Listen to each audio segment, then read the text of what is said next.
Okay, if no, let's move to the next presentation. Thank you very much, UiTM Group 1. Okay, next group is,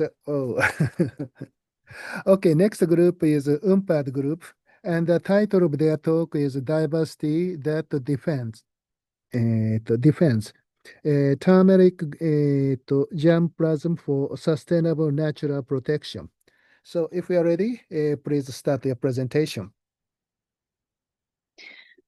Okay, good morning, everyone. First of all, I would like to say thank you for this amazing opportunity to present the research that we have done in Universitas Padjadjaran in Indonesia. Our research is titled Diversity That Defends, Turmeric Germplasms for Sustainable Natural Protection. I am not here alone. Okay, I'm sorry. Yes, and I'm not here alone. If I may introduce myself, my name is Firsa Insani Sajidah. I'm a recent graduate of Agrotechnology from Universitas Padjadjaran.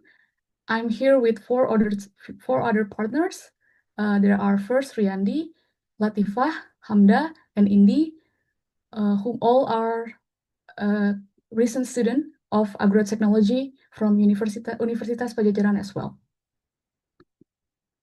There are a few main topics that we will discuss in this presentation. First would be introduction.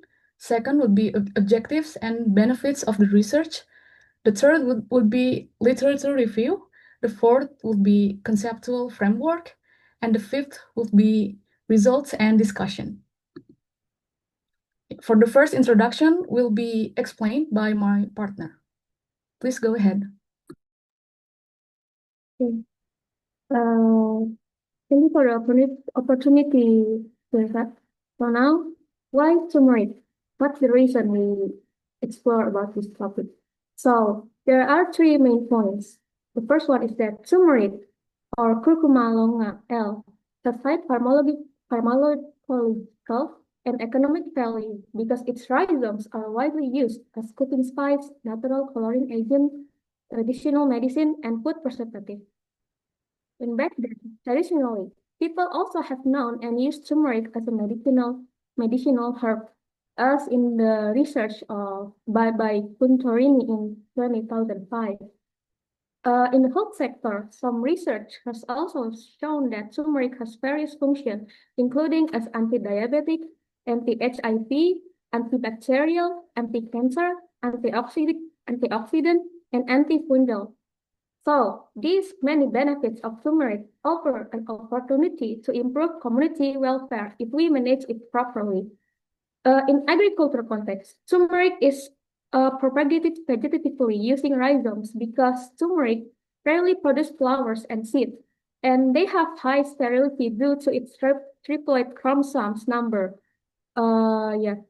On the other hand, research has also shown genetic difference among turmeric genotypes at the gene level.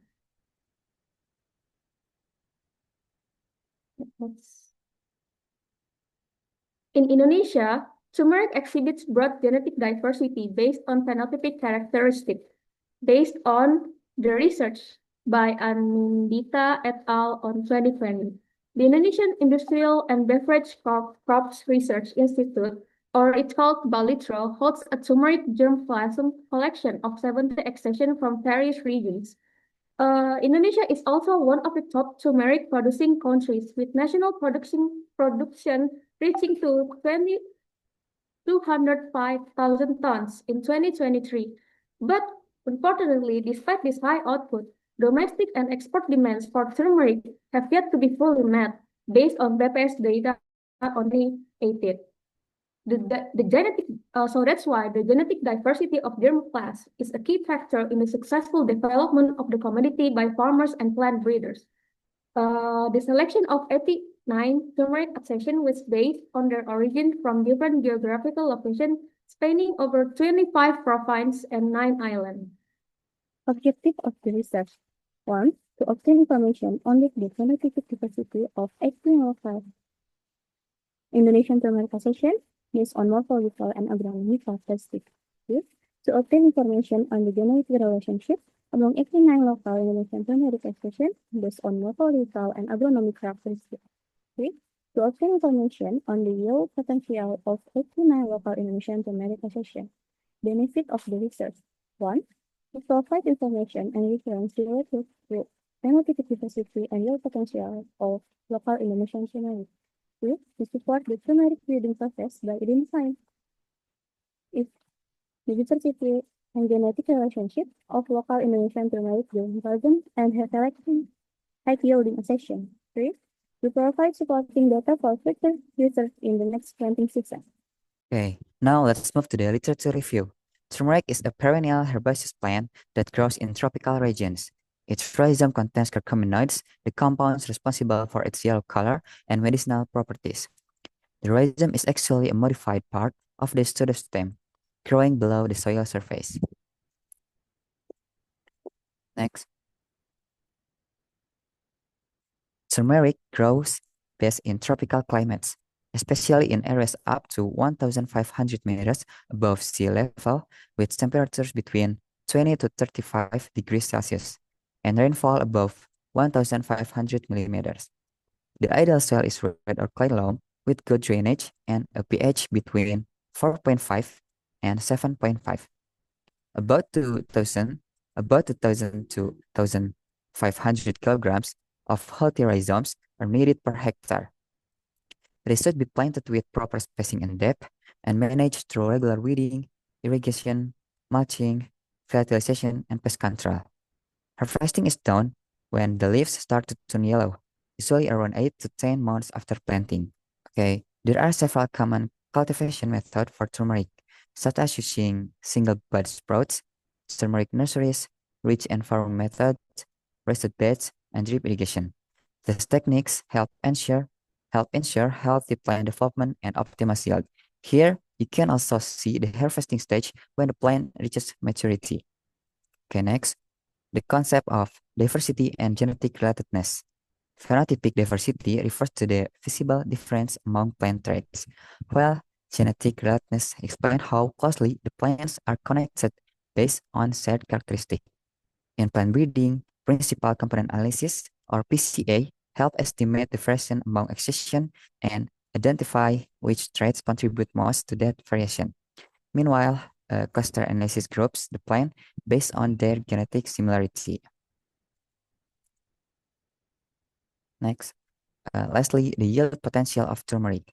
In this study, the least significant increase method, or LSI, was used to compare the yield of each accession to check cultivar. The main trait analyzed was rhizome weight per plant, or BRT.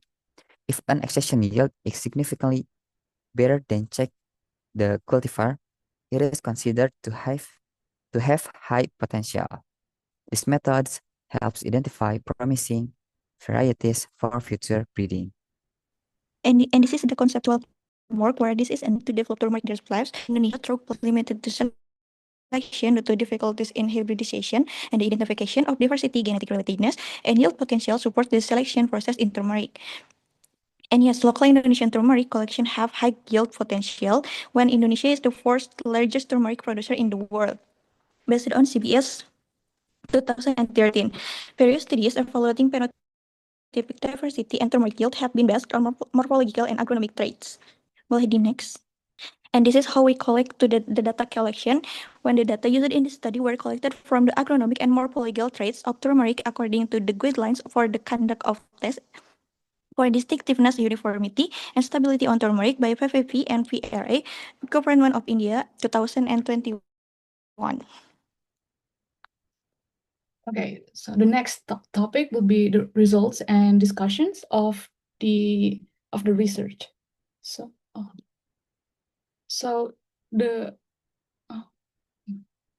my apology. So the first results will be the collections of the turmeric used in this study. First, we can see on this data table, it is the list of 89 accessions of turmeric used in this study. Each turmeric came from a different origin or province in Indonesia, and all of 89 accessions are distributed all over Indonesia from different provinces. And on the second data table, we can see the rhizome's color variation in the studied accessions. So the rhizome's color is divided into 3 categories. The first one would be bright yellow, the second one would be orange, and the third one would be reddish orange. And each accessions will be categorized into one of these 3 categories, as you can see here. And this is the examples of the different category of the rhizome's color. The A1, A2, and A3, this turmeric shows those that have the bright yellow rhizome's color. The B1, B2, and B3 shows those that have orange turmeric, orange rhizome's color. And the C1, C2, and C3 shows those that have reddish orange rhizome's color. And here are some of the rhizomes from each accessions. As you can see, we can clearly see that each accessions have distinct form of rhizomes. Now, as have been mentioned before, there are 3 main topics in this study. First will be the diversity, the phenotypic diversity, and the second would be the estimation of genetic relatedness of each accessions, and the third one would be the yield potential of each accessions compared to the check variety. So the first one that I would like to talk about is the estimation of phenotypic diversity. So the method used in this study was principal component analysis, which the result have been shown in this on the screen. On the first table, we can see there are 7 principal components used in this analysis, because all of these 7 PCs have an eigenvalue above 1, which are considered significant. And all of these 7 principal components were identified with a cumulative variance of 68.2%. According to Mui et al.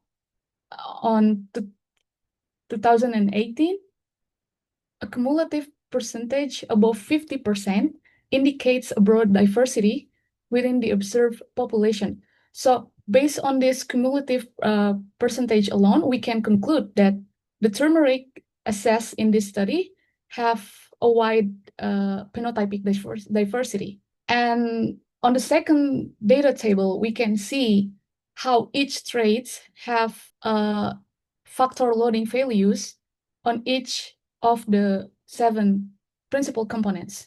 According to Victorowicz on 2016, a variable or trait contributes to the variation in a given PC if it has factor loadings above 0.5.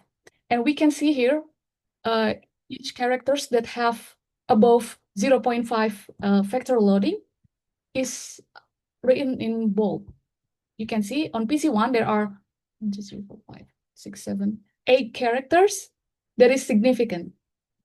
For example, it is TGT, JDR, PND, LBD, JDT, BRT, BRP, and PHR, and so on. Still relating to the estimation of phenotypic diversity, the results from the principal component analysis were visualized into a biplot, as you can see here on this graph. And from these biplots, we can see there are dots and factors. The dots represents each accessions assessed in the study, and the factors represents each traits that were used in the study. So, so the data points indicate similarities between accessions. So those dots that have relatively close in the biplot it indicates that those accessions were highly related in terms of phenotypic traits. So they have a lot of similarities in their traits. And for the factors, the longer the factor is, it indicates that this trait has a high contribution to the diversity that were occurring in this study. So we can see there are several traits such as JAT, JDR, PHR, BRP, BRT, TGT, TGT, LRP, BRI, and KRP that had the longest factors, indicating their strong contribution to the variation.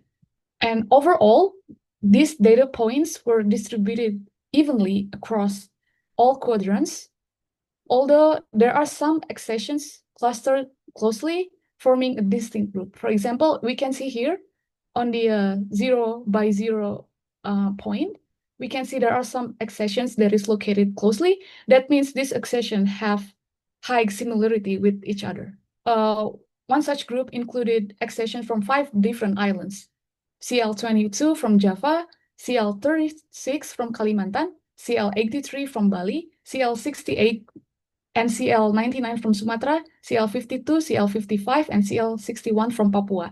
Even though all of this came from different provinces, they were all highly similar according to their phenotypic traits. Okay, the next discussion would be estimation of, there's a typing mistake. It should be genetic relatedness. So from this clustering graph, we can understand how each accessions relate to each other.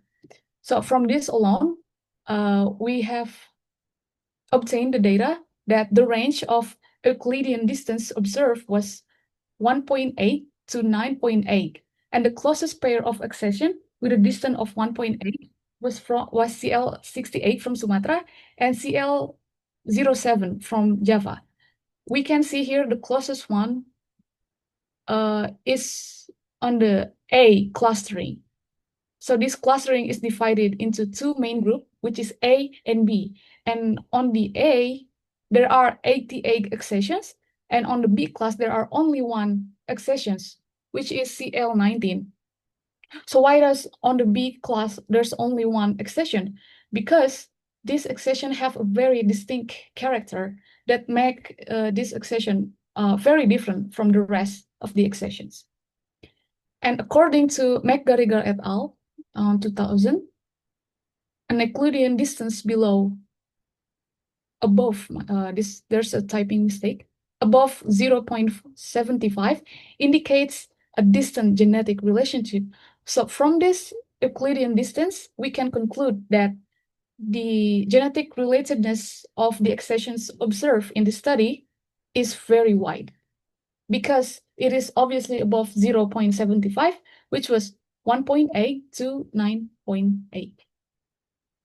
So we can conclude that the broad genetic relatedness among accessions is attributed to their diverse geographic origins, covering nearly all regions of Indonesia. Okay, the last topic would be the identification of high-yielding accession. So we use LSI, or least significant increase method, to identify which accessions have at least the same or better yield potential than the check variety. So the LSI test was applied to detect accession with superior traits compared to their check genotypes. Based on the ANOVA results, the yield trait that is significant was rhizome weight per plant, or the code would be BRT. So based on the analysis, we found that there are 2 accessions, which was CL12 and T3, that had significantly higher average BRT values compared to the check variety. Both of these accessions received the notation A to indicate that their means exceeded the check variety average by at least the LSI value, or were significantly higher than other varieties. While this local Indonesian turmeric accession shows promising yield potential, a more comprehensive testing is needed to confirm the true potential of each accession. So the conclusion that we can take from this study is first, the 89 local Indonesian turmeric accession tested shows a broad phenotypic diversity based on agronomic and morphological traits, with eigenvalues ranging from 1.09 to 5.44, and a cumulative variance of 68.2%. The second would be, these accessions also showed a distant genetic relatedness with Euclidean distance ranging from 1.8 to 9.8. And the last one would be, among them, accessions like CL12 and T3 demonstrated a high yield potential, showing superior average rhizome weight per plant, or BRT, based on the LSI analysis. That was all that we can share through this presentation. We are truly thankful for this great opportunity. If there's any kind of question that you would like to ask, it is very welcome. Thank you. Okay, thank you very much for your interesting talk. So now the paper is open for discussion. Are there any question or comment? Okay, so I have several questions about the principal component analysis and cluster analysis. So I think you used the 89 species for your study, and how many traits you used in this study? Thank you for the question, sir. First, I would like to confirm that we did not use 89 species, but we used 89 accessions. So it's still the same species. It's all turmeric, but different accessions. So they all came from different origins in Indonesia. And okay. And how many traits you used? So agronomic and morphological traits. Yes. To answer that question, I would like to show this. On this slide, we can see there are 25 agronomic and morphological characters that we use. And these traits are analyzed based on the guidelines for the conduct of tests for distinctiveness, uniformity, and stability turmeric by government of India. Yeah, so my concern is whether the number of traits is smaller than the greater than the number of the samples. Such situation is called the ill post. But considering your result, your data is not ill post, so it is okay. But another question is, I think such a morphological or agronomic traits should be maybe infected by the environment. So not only the genetic diversity, it represents not only the genetic diversity, but also the environmental, it may be affected by the environmental effects. So I think you told that your data, your result to suggest the genetic diversity, but I think your result may include the environmental diversity. How do you think? Okay.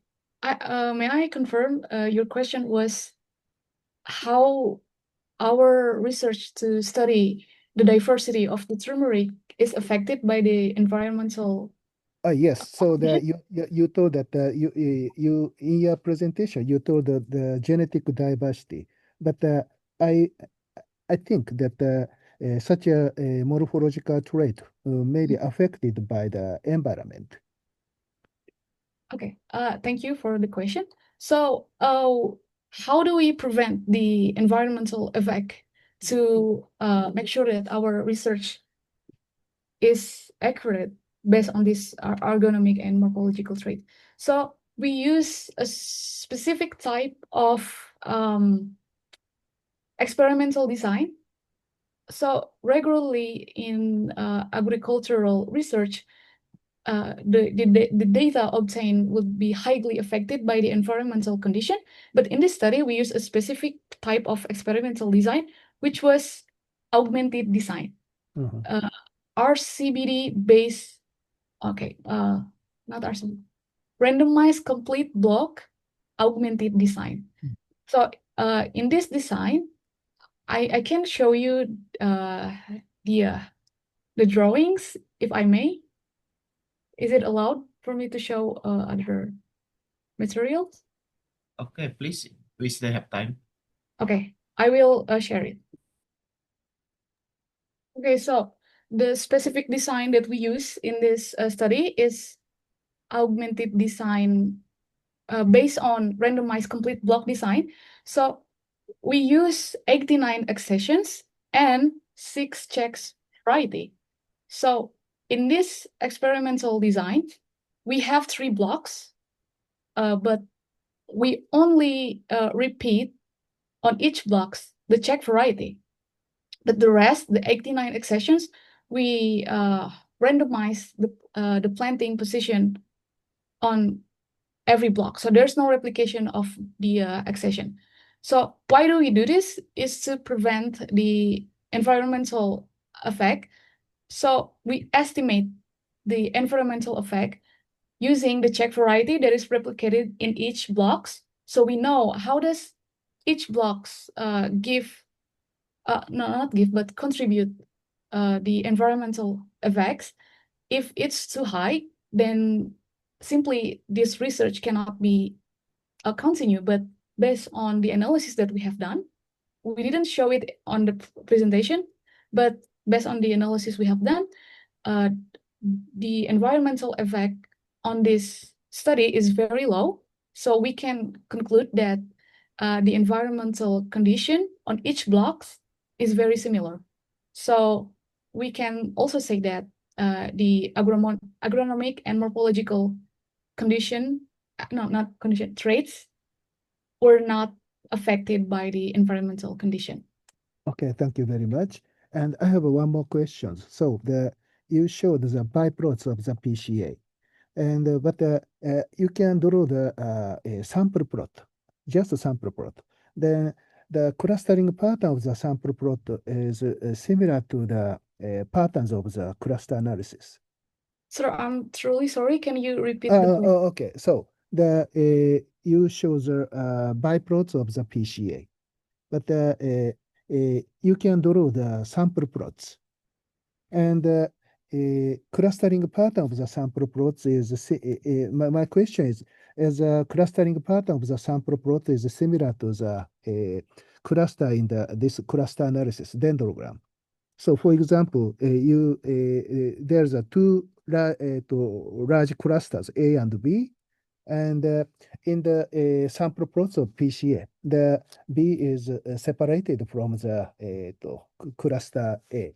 So such a similarity is observed in the sample plots. That is my question. Yes, in this clustering, we can see that there's one very distinct accession, which is clustered into the B class, which is CL19. Yes, this one has a very distinct trait. Yeah. And it is, we can say that it's because the data used in this clustering analysis is the same one that we use in the PCA. Yes, it does align with the principal component analysis.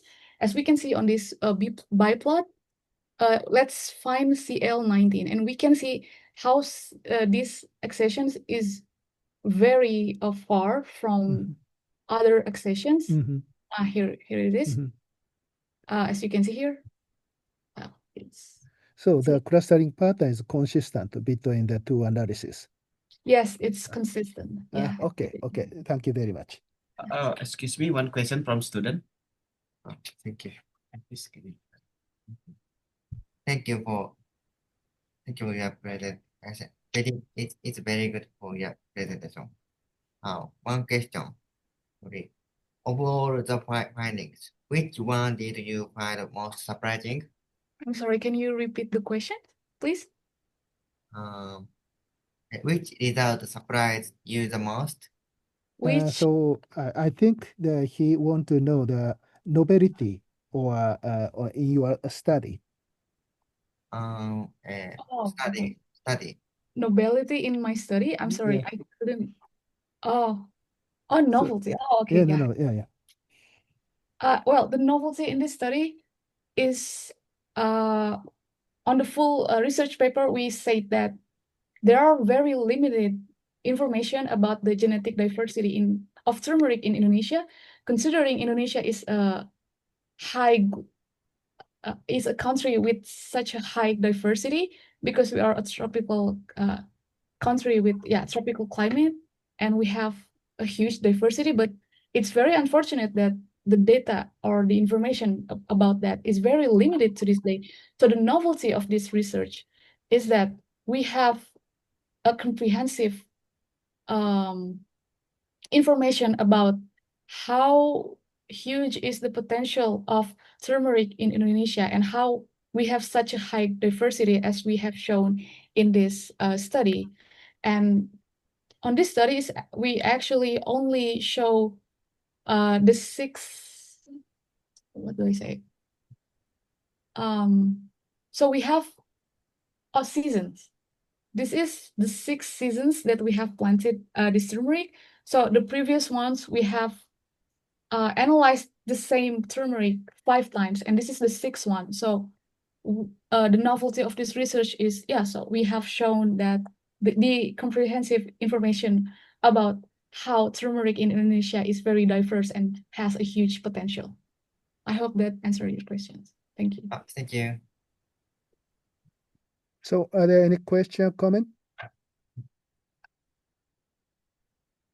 So I think recently by using the next generation sequencers, it is easy to obtain the genetic diversity or to expression data. And I think if you can combine such a sequence data and the agronomic and morphological traits, then you can obtain more fruitful information. So do you have any plan to extend your study to such a direction?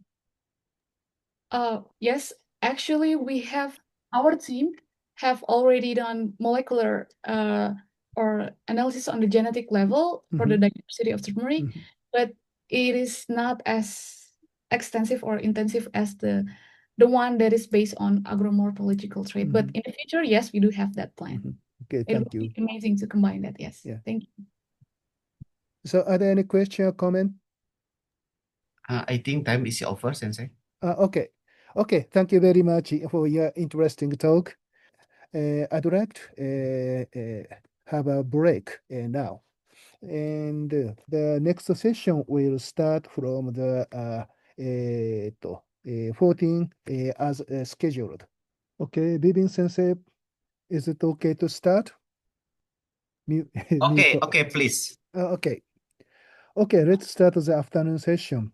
The first group of the afternoon session is UNDIP. The title of their talk is The Power of Seaweed, Carbon Sequestration and Ecosystem Restoration. So if we are ready, please start. Hello everyone, I'm sorry for belated for the delay. Respected college and fellow participants, it's a great honor for us to present representatives from Diponegoro University to present our discussion. Today we will discuss the significant role of seaweed in climate change mitigation and marine ecosystem restoration with the title is The Power of Seaweed, Carbon Sequestration and Ecosystem Restoration. This is a scientific background. The ocean are critical carbon sinks holding 93% of Earth carbon dioxide. Seaweed plays a significant role in this process with vast underwater forests refilling the Amazon rainforest in productivity through rapid biomass growth and deep ocean export. Seaweed effectively sequestrates carbon. Seaweed have a role in ecosystem restoration. First, in habitat and biodiversity, seaweed provide essential habitat and food source, boosting marine biodiversity and supporting healthy fish population. And the second, in ocean acidification, by absorbing carbon dioxide, seaweed helps to locally mitigate ocean acidification, protecting vulnerable shellfish and coral reefs. And seaweeds have a mechanism of carbon capture. The seaweed remarkable growth rate up to 2 feet per day for some species allows for rapid carbon dioxide absorption through photosynthesis. The captured carbon is stored in its biomass, with a significant portion eventually sinking to deep ocean sediments. This process, along with the export of dissolved and particulate organic carbon, effectively removes carbon from surface waters. And this step and challenge the seaweed carbon sequestration phase challenge. Sequestration rates vary significantly by species, location, and farming methods. There are also potential ecological impacts of sinking large amount of seaweed biomass into the deep ocean. Improve measurement and monitoring techniques and are crucial to accurate assess in climate change, climate benefits.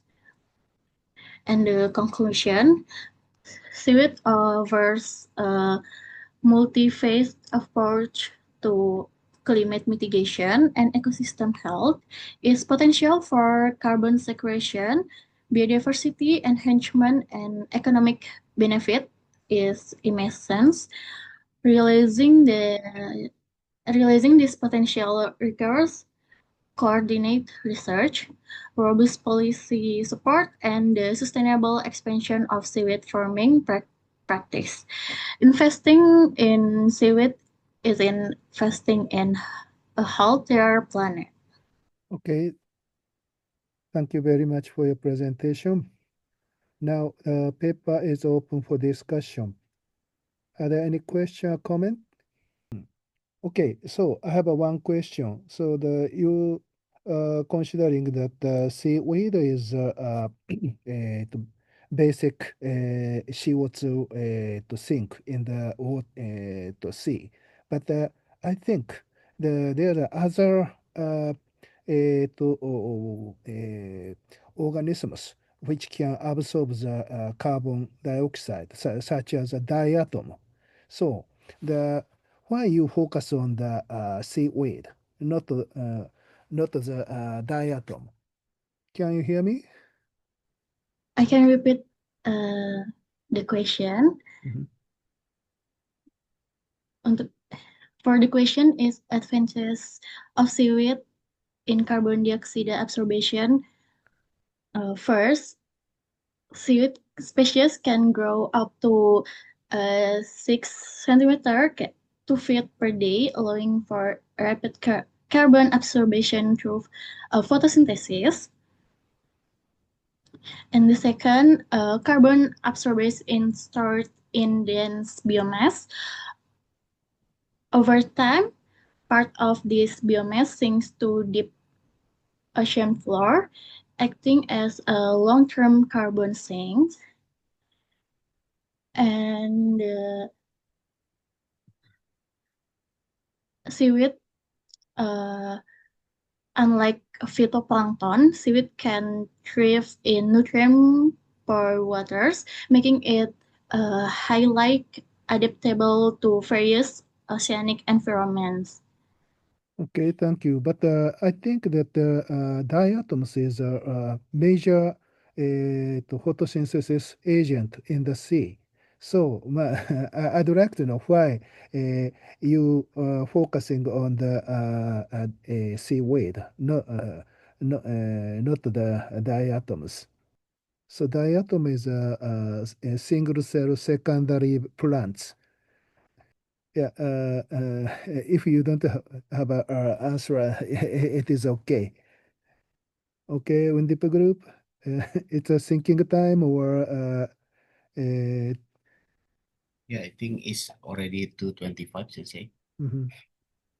okay. Are there any question or comment?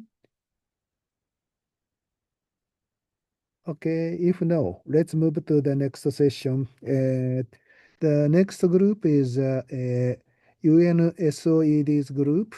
The title of their talk is Echoes of the Tropical Rainforest, Conserving Lancome, the sacred hornbills of Indonesia. Good afternoon and warm greetings to everyone. We are student delegates from Jenderal Sudirman University, Indonesia. Today, we would like to present our work entitled Echoes of the Tropical Rainforest, Conserving Lancome, the Sacred Hornbills of Indonesia. Our team consists of several members who will be delivering different parts of this presentation. Let me introduce myself. I'm Virgia, and I'm joined by Dinda, Revita, Nabila, and Anindya. We sincerely hope that through this presentation, we can raise awareness about the importance of protecting hornbill species, especially the helmeted hornbill, and highlight conservation efforts currently being implemented in Indonesia. Installations in Indonesian rainforest, living tropical rainforest among the great for consistently climate and emerging vegetation with small sign-desirable dragon. They are home to wide varieties of endemic flora and fauna that can be found anywhere else in the world. Indonesian tropical rainforests also provide remarkability, ecological, economic, and social benefit. They serve as natural carbon sinks, source of biodiversity, and protect against environmental disasters such as flood and drought. In addition, the rainforest helps to stable life by producing oxygen. Did you know the oxygen you are breathing right now may have come from tropical rainforest? Yes, even you live thousands of kilometers away. Next. This next slide. Okay. Geographical state of Indonesian rainforest. Indonesian rain takes the world in the form of tropical.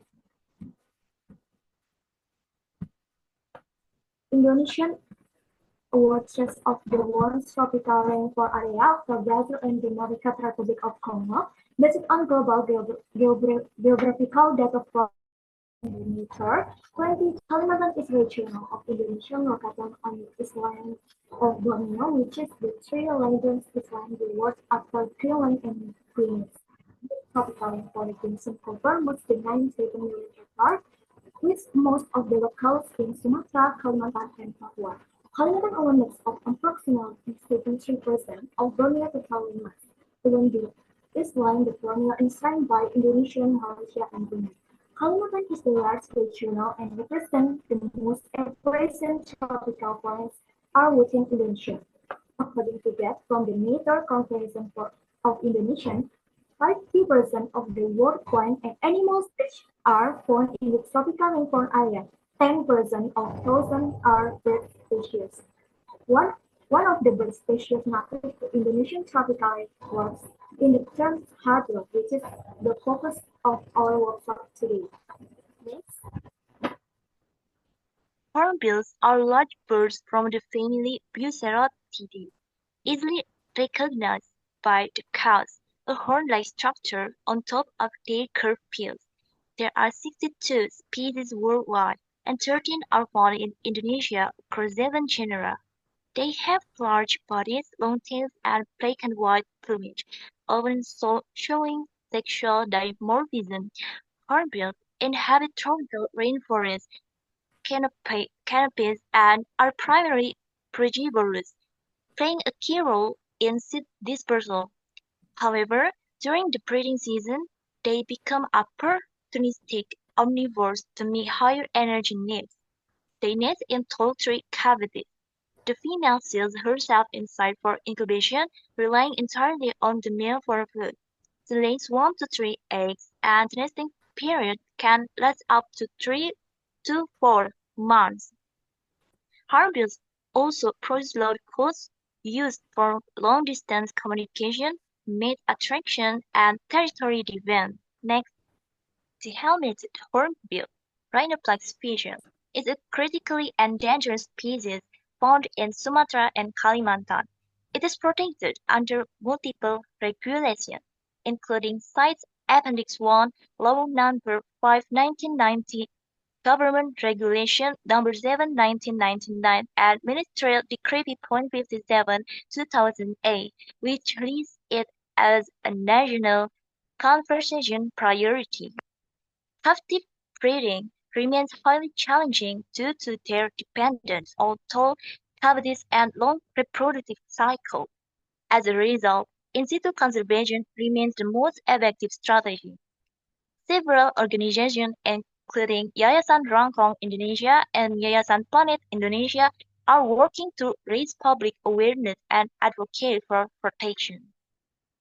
Key habitats include Gunung Mute Nature Reserves covering 13,975 hectares below 500 meters, near rivers and gentle slopes.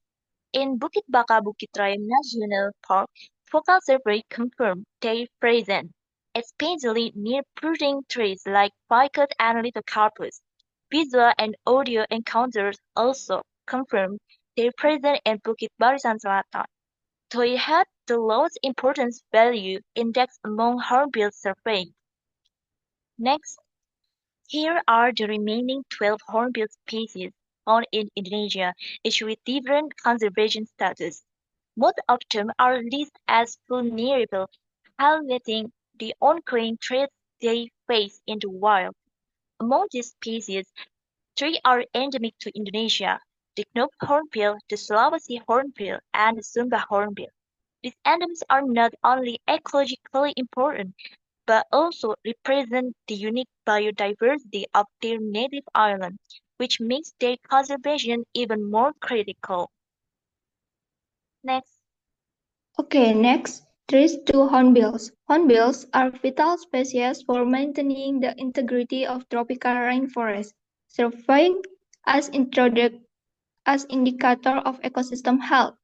As forest-dependent birds that rely on large trees and natural habitats, hornbills benefit ecologically from natural protection, such as difficult-to-access geography, the presence of complex vegetation, and balanced ecology interaction that support their survival and reproduction.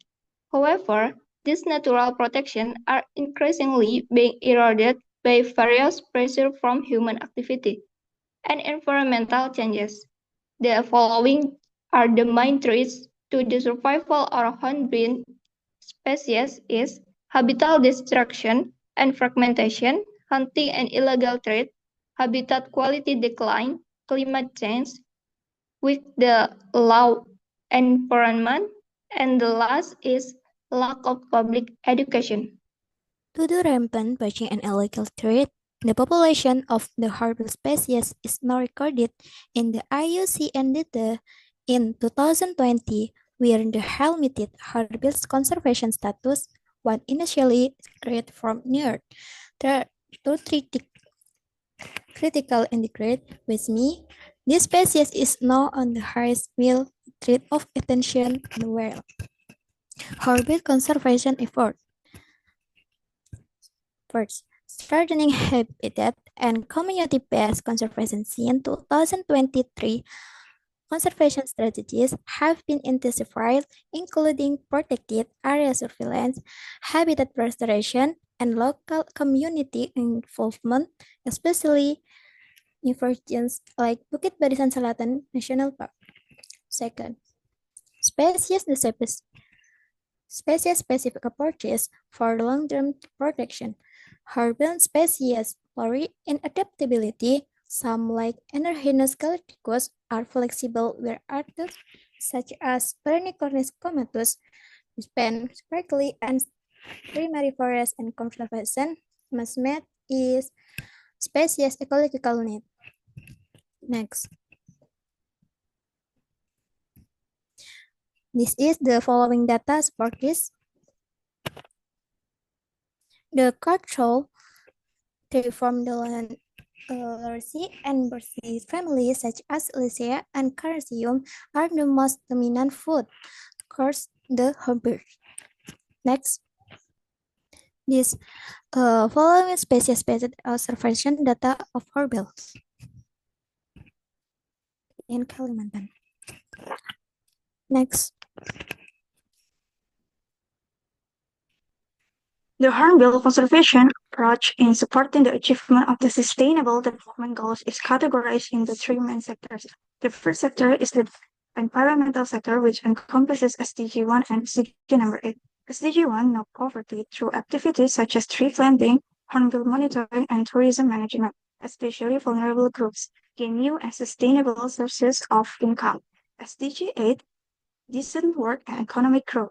Hornbill conservation initiatives open up opportunities for green employment within sectors such as ecotourism, scientific research, and natural resource management. Local communities are actively involved as tour guides, homestay managers, and monitoring specialists, contributing to regional economic growth. The second sector focuses on the economic aspect, specifically addressing SDG number 13 and SDG 15.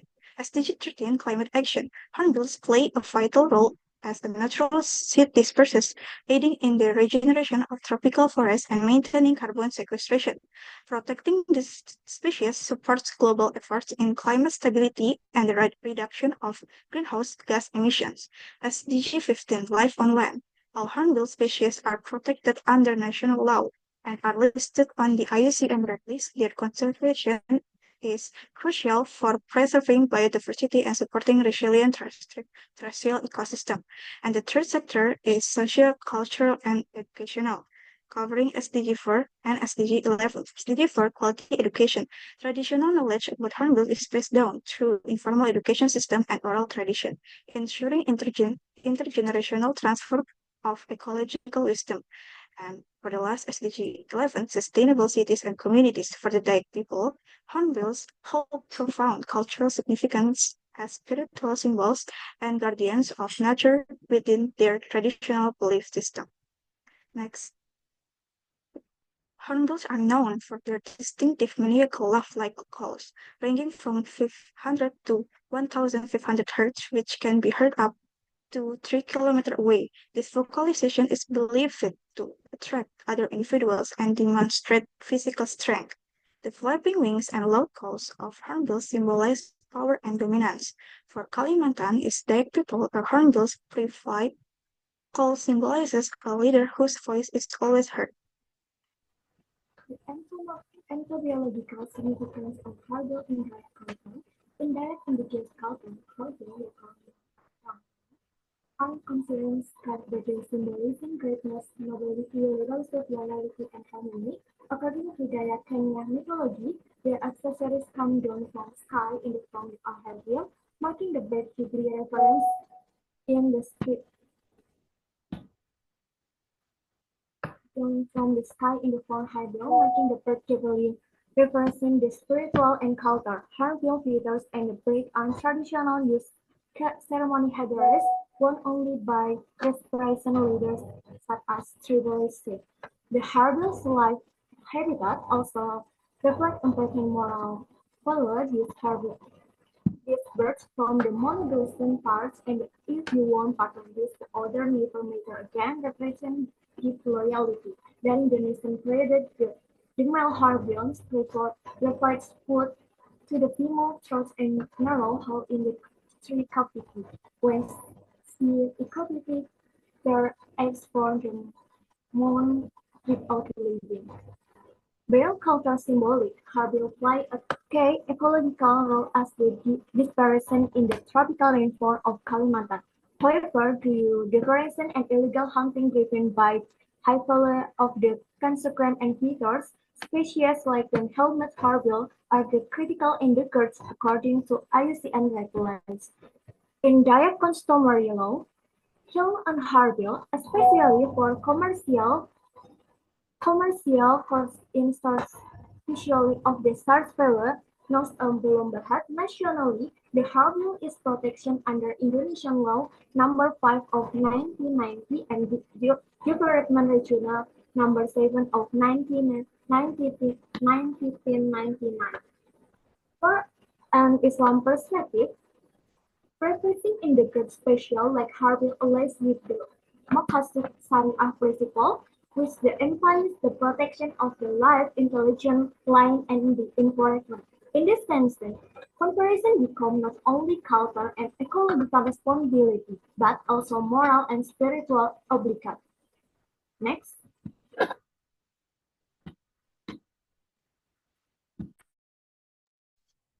And then call to action. In the spirit of echoes of the tropical rainforest, hornbill's conversation must begin with safeguarding their natural protection, intact tropical forests and complex ecosystem. The call of the hornbills is the voice of a living forest. When their natural strongholds and destroyed, we lost more than just a species. Protection habitat, honoring local wisdom, and restoring forest landscape are concrete steps to ensure of hornbills continue to restore not a symbol of loss, but of sustainability. Conclusion. Indonesian tropical rainforests, especially Dons and Kalimantan, are maintained races in biodiversity because the hot 50% of the world's plant and animal species out of 62 hornbill species found being live in Indonesia. Hornbill by an indicator of forest health and also hold deep culture and spiritual meaning, and especially for the Dayak people, and symbol of loyalty, leadership, and secret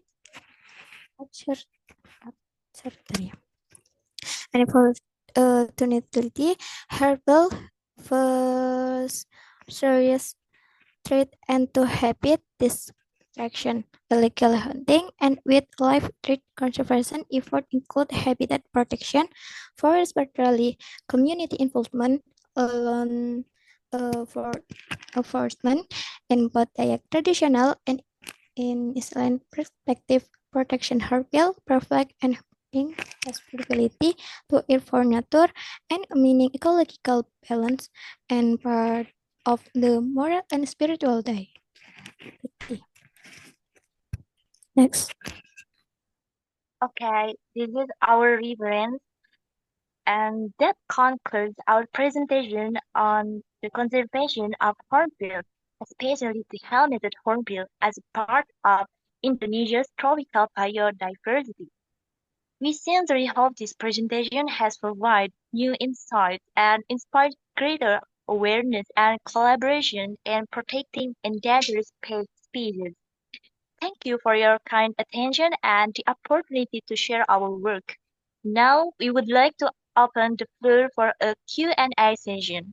If you have any questions, comments, or feedback, we would be more than happy to engage in the further discussion. Okay, thank you very much. So now the paper is open for discussion. Are there any question or comment? Okay, I have one question. So I think the morphology of beak is characterized the hornbill. So my question is the morphology of the beak is a result of the adaptation or not? So the adaptation to the rainforest or something like that. Okay, thank you for your question. Would anyone else like to ask something? If there are no more questions, we'd like to take that into further discussion. Wait for a moment. May I ask something? Okay. Good. Thank you very much. This is a good presentation. Okay. But my question is, did you find difficulties of your research or of your activity? If yes, what kind of that? You understand? Uh, Wait. Write it down first. Uh, can you repeat the questions? Okay. This is a good Okay. presentation. Okay, I like it. But my question is, did you find some difficulties during your activity, during your research? If yes, what kind of that? Do you understand? Uh, okay. But I want to ask for a moment for discuss it. Do you understand what I mean? Yes. Okay, thank you. Okay. I would like to answer the first question. Okay. So its long curved bill with a cast helps the hornbill reach and pick fruits from the tree branches in the rainforest canopy. Mm-hmm. The cat also plays a role in amplifying calls, which is useful for communication over long distance in dense forest. Mm-hmm. Additionally, their strong beaks can help in defending territory or attracting mates, making it multifunctional adaptation for survival in their natural habitat. Mm-hmm. So it is a result of the sexual selection. Yeah. Okay, thank you. Let me answer the second question. So the challenge must be access, especially on conservation. The matter of fact, it's not about regulating the hornbill life, but the people around the habitat itself. So yeah, sometimes there will be conflict of interest, especially if it's related to economy. But we try our best to find a win-win solution, not just for the hornbill, but the people who live close to the area. Okay, so are there any question or comment? Okay, so Maybe I please. will have one question very simple, and I need also simple answer. How about the number of population of this horn bird? I mean, increase or decrease nowadays? Of course, years by years, it decreased. So gradually decrease, yeah? Okay, thank you. Yeah. Okay. Okay, are there any question or comment? If no, let's One move to question the... from Japan student. Okay. Okay.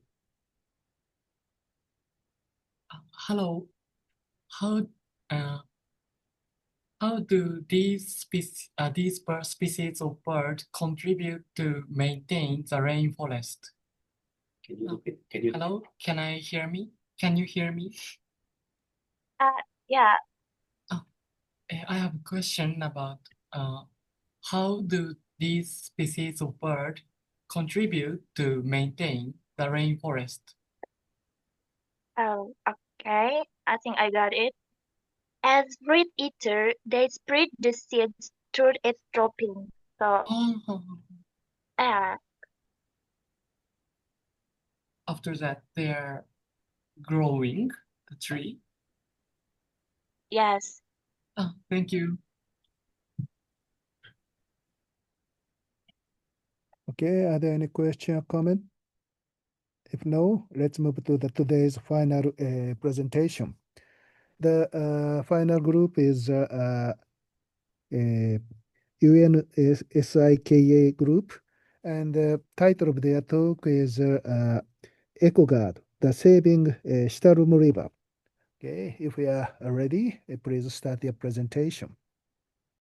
Okay, thank you for everyone. I'd like to end the Q&A session here. Thank you. Hello, please, from UNSIKA. So you can start. Good afternoon, everyone. We are from University Singapore Bahasa Karawang. On behalf of our team, first we would like to thank to UNSIKA University for giving us this opportunity to share our insight and research. And today, we are honored to present our present. The title is Eco Guard Saving Citarum Rivers. It's a journey of transformation from crisis to hope about rivers in West Java. But first, maybe let me ask you a quick question. Have you ever heard about Citarum rivers before? Maybe some of you, maybe yes, I've heard, or maybe no, and maybe we'll soon know about Citarum rivers. First, allow us to introduce ourselves. So three of us is as a team from second year students from the Environmental Engineering Department, Faculty of Engineering at Singapore Bahasa Karawang University. And then the main content today is first introduction about the Citarum rivers. Second is Citarum rivers problem. And then the third is pollution solution. So let's start with Citarum is the biggest river of the West Java. The Citarum River stretches approximately about 297 kilometers long, flows from Mount Wayang to the Java Sea. It serves as a source of raw water, irrigation, energy, and livelihoods for more than 28 million people in West Java. So from this map, you can see the red line is the where is water line flow about Citarum rivers. And then some fact is the name Citarum is come from Sundanese word. Citarum divided by two words. First is Ci and Tarum. Ci meaning river and Tarum which is a native indigo plant once found along in the river banks. Next is, as you can see here, this is the map of Citarum rivers. And then if you look closely, there are three squares here. It's divided into three main sectors of Citarum rivers. The first is the bigger square, it means upstream, and the second is middle here, and the last is the little area about downstream. But what do we mean by sector here is, a sector here refers to an area or regions that along the river, and each one of the river has different environmental, conditional, and human activities too. So this section of sectors can help target specific problems in different areas of the river. Then, why this Citarum River is so important? Well, this river plays a key role in many areas of our daily lives, mostly West Java. And first here is main raw water source, becoming the main source of raw water for big cities such as Jakarta and Bandung. And the second is agricultural irrigation. It supports agriculture by irrigating over 420,000 hectares of agricultural land which plays vital role in our food security. And the last is infrastructure and energy. This river supports very large dams and is a source of electric power for the Java region, which the dam is Saguling Dam, located in West Bandung Regency, and Cirata Dam and Jatiluhur Dam, also in Purwakarta, that both of them is support our hydroelectric power plant. Also irrigation, food control, tourism, and raw water supply. So what happens if the Citarum River is damaged? This is the problem nowadays. So for the Citarum is not just a body of water, it is a multi-sectoral lifeline that really affects us. In agriculture, irrigation systems are disrupted and crop yields can be dropped to or decline. And in households, access to the clean water become more limited and clean water is threatened. For industry, yes, factories depend on a steady water supply, so need for constant water flow. And for energy, disruption effect of hydroelectric power generation. And in settlements, communities living alongside is a risk because the communities living near the river face so seriously about health and environmental risk.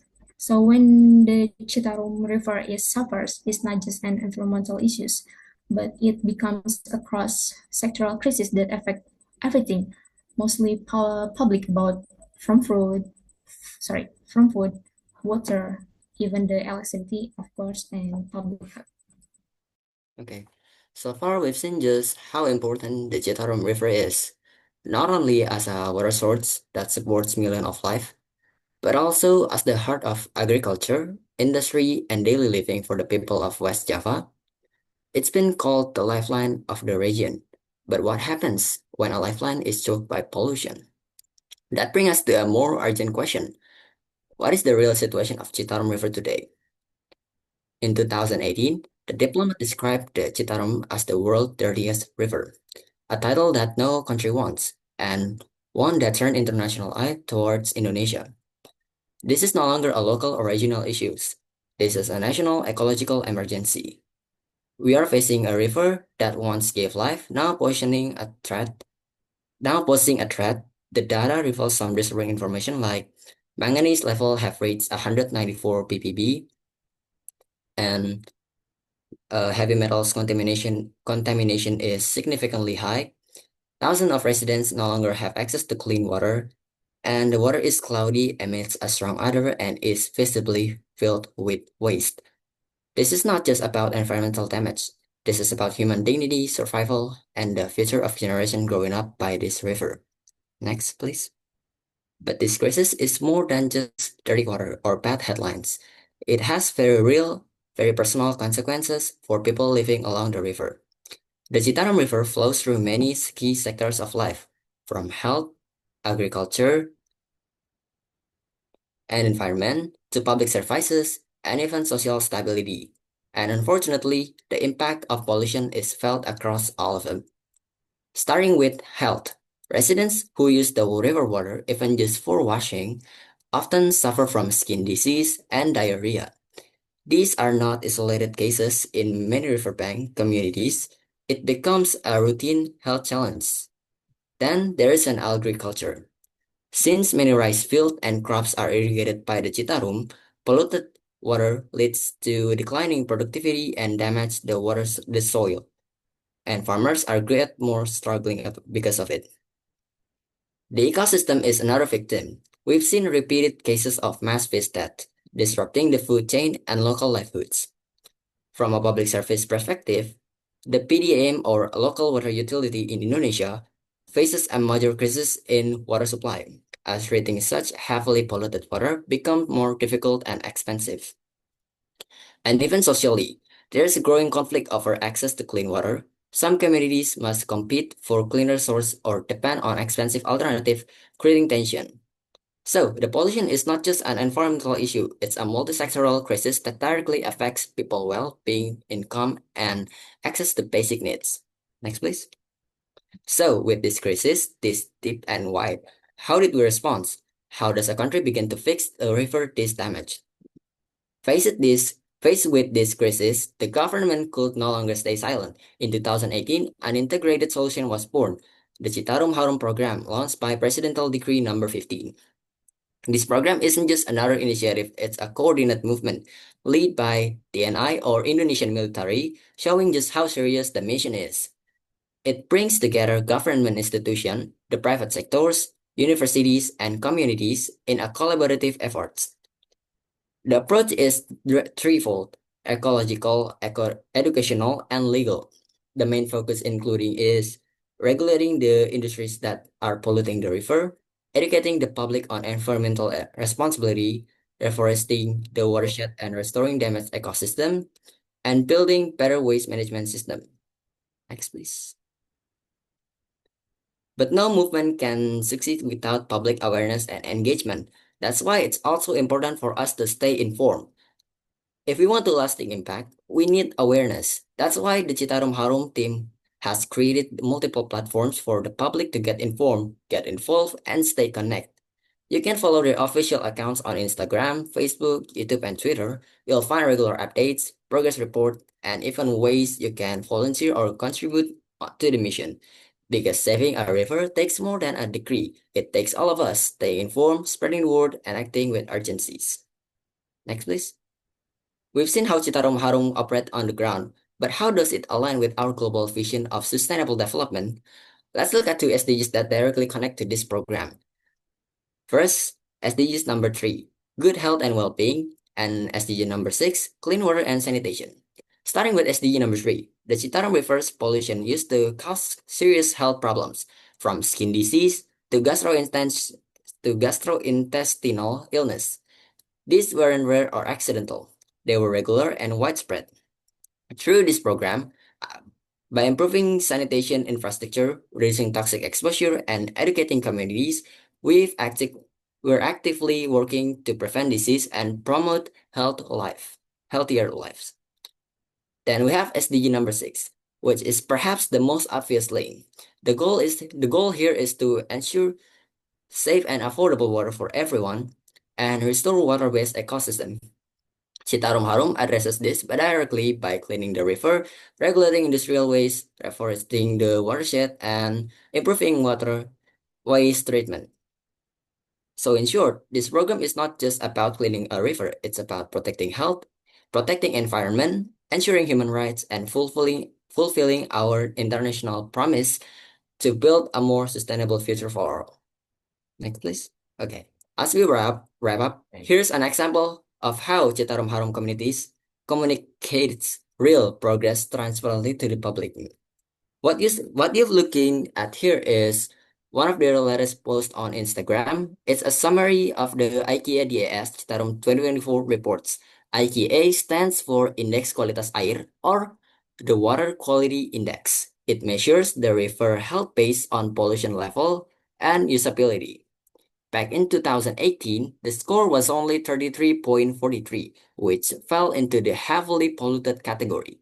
But look at the trajectory by 2024, the score has improved to 51.05, meaning the Citarum River is now classified as having mutu air kualitas 2. What does that mean?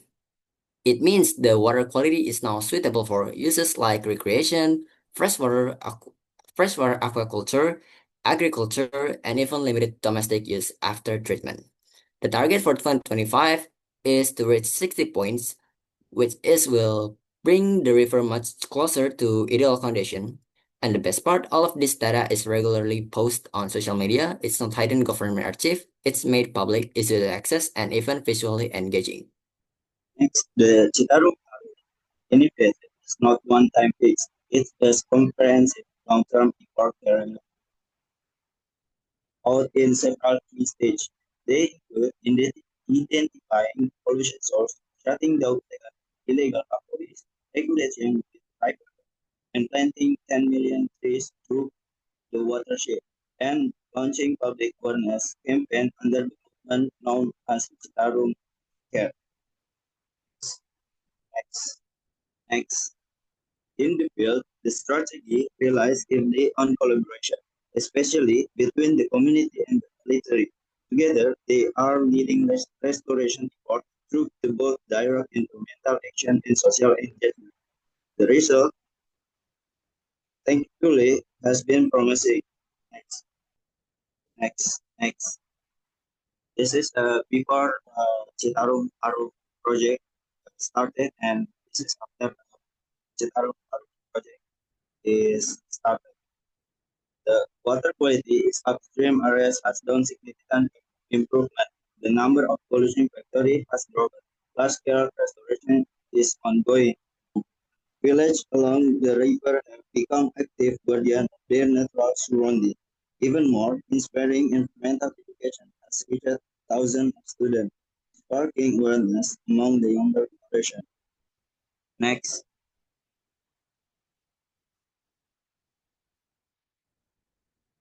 This is a positive domino effect, but the impact of Jerome more than just environmental. It's also deeply social. Access to clean water has improved in many areas. Once degraded, landscapes are becoming green again. Ecotourism has begun to emerge, with activities such as rafting gaining popularity. Perhaps most importantly, corporations more against it, and residents are strengthened, and the youth are become more environmental conscious. We are seeing a positive domino effect. Next. Still, many challenges remain. The Citarum River is far from fully recovered. Industrial waste continue to be a concern. There is a urgent need for stricter monitoring, regular evaluation, and transparent public reporting of environmental data. And we need even broader community involvement if we truly want to achieve lasting impact. Next.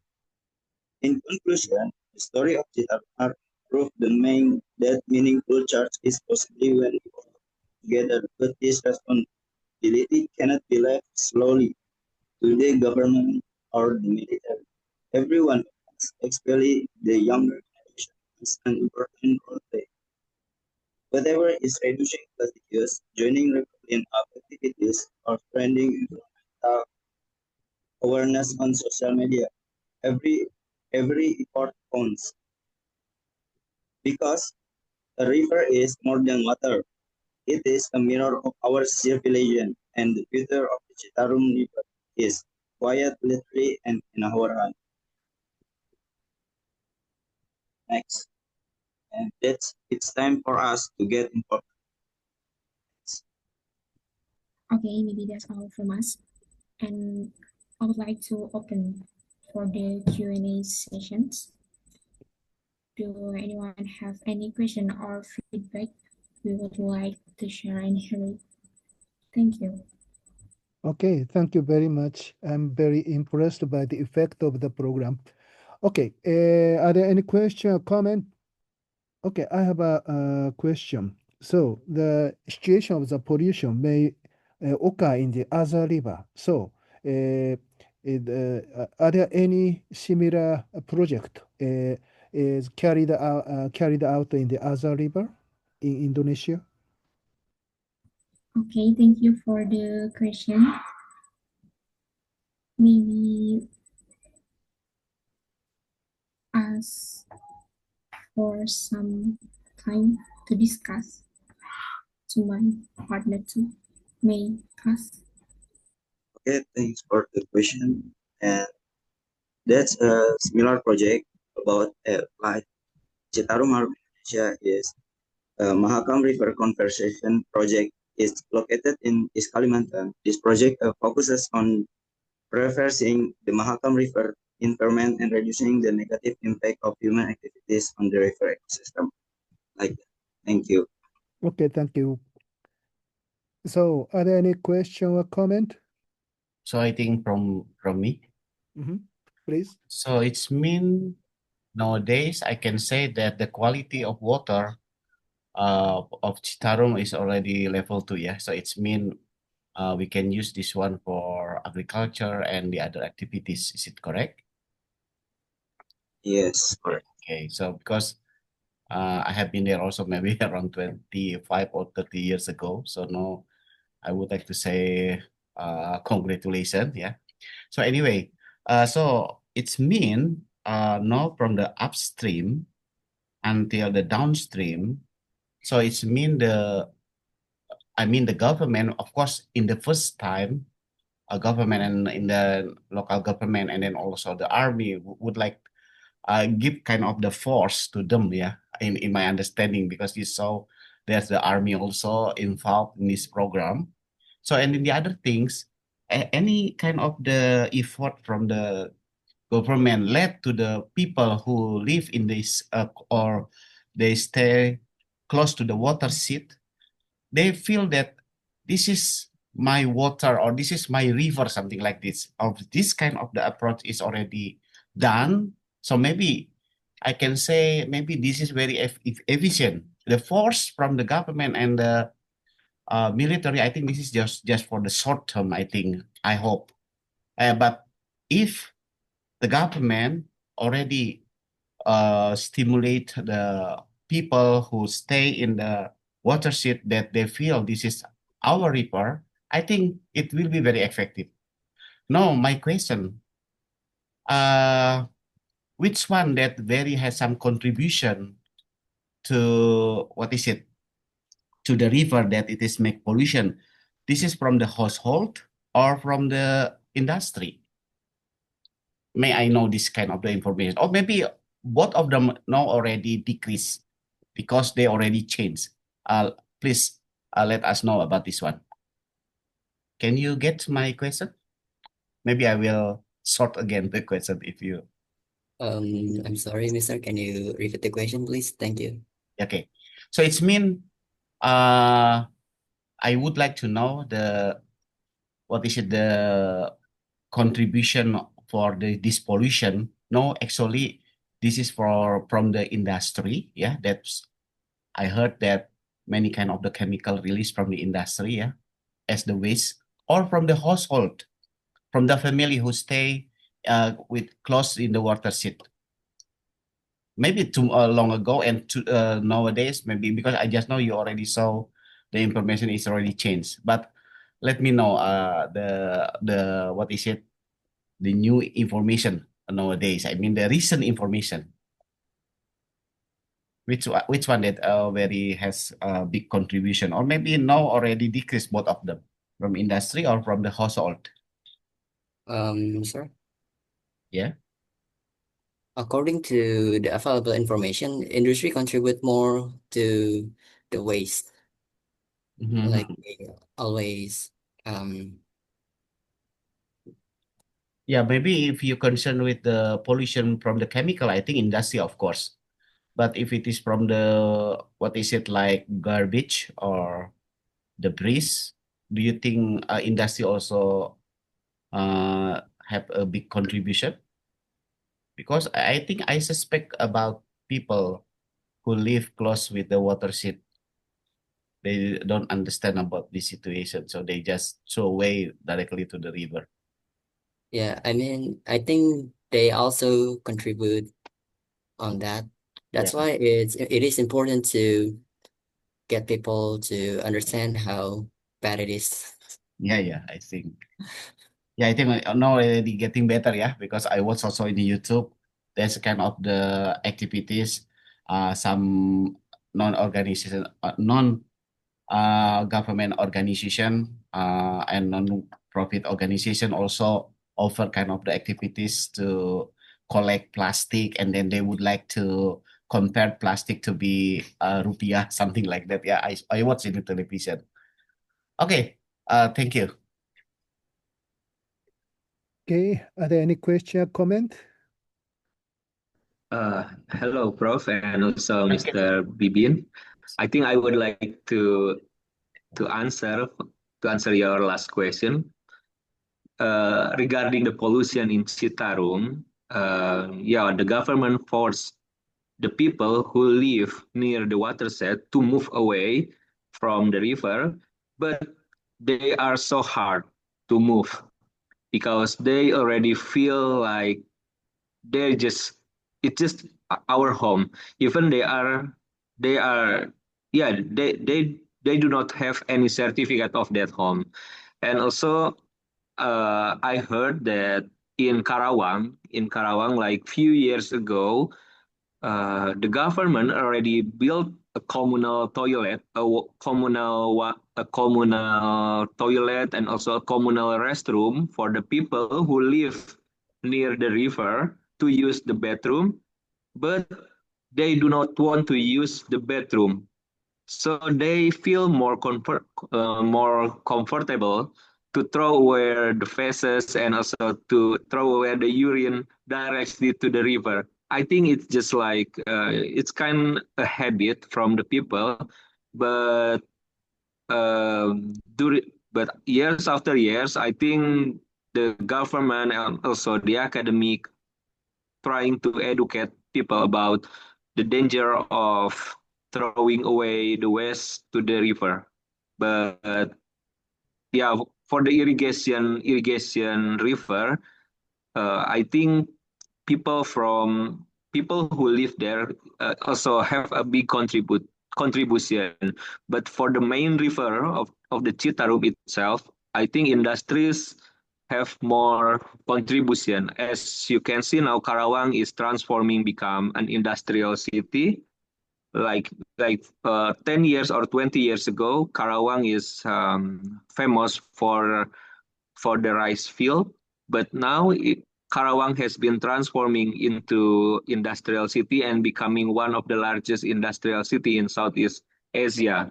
So during my exploration in Karawang, the industries they really have big contribution. Yeah, I think so. But I agree, and it's correct that so far the number of non-government organization has been increasing and increasing like every month, every year. So many people care about the river itself. Thank you. Okay, thank you very much for your explanation. Maybe one day we must make a kind of what is it? To stimulate who has a very beautiful garden who still live in close the watershed, and they will have some kind of the present or give something like that maybe. Yeah, this is only my Yeah. idea. And then maybe they will take care of the garden or maybe what river, and because of the present, I think. Okay. I think thank you very much. So one student from KGU would like to ask. Sorry, thank you for your presentation. And I have a question. What percentage of the total energy is produced by the river hydrogen energy? Do you know? I'm sorry, may you repeat the questions? Yeah. And what percentage of the total that the Stars River make hydrogen energy?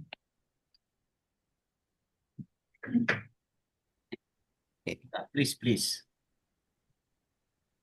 The Citarum based dam from Saguling, Cirata, and Jatiluhur account for approximately 2.3% of Indonesia total electricity capacity. They represent through 28% of the country hydropower capacity. Does that answer your question? Thank you. I agree. You're welcome. Okay, are there any question or comment? Okay, if no, let's close today's workshop. So I really enjoyed all the presentations, and I look forward more active, to engaging presentation and more lively discussion tomorrow. Okay, see you tomorrow. So, Bibin Sensei, do you have any announcement? Yes. So I think before we close this session, would you like to open your camera and from UNSIKA, would you like to? Yeah, okay, thank you. Please see open. So I think I'm going to make pictures for today. Yeah. Okay. Wait one moment. Yeah, please open. Okay. Okay. I will 1, 2 until 3. So and then I will make pictures 3 times. Yeah. 1, 2, 3. And then wait a moment. In the next also 1, 2, 3. And then 1, 2, 3. Okay. Thank you very much. Okay, thank you very much. Terima kasih. See you tomorrow. Yeah, okay. See you tomorrow. Yeah, mata asta. Yeah, mata asta.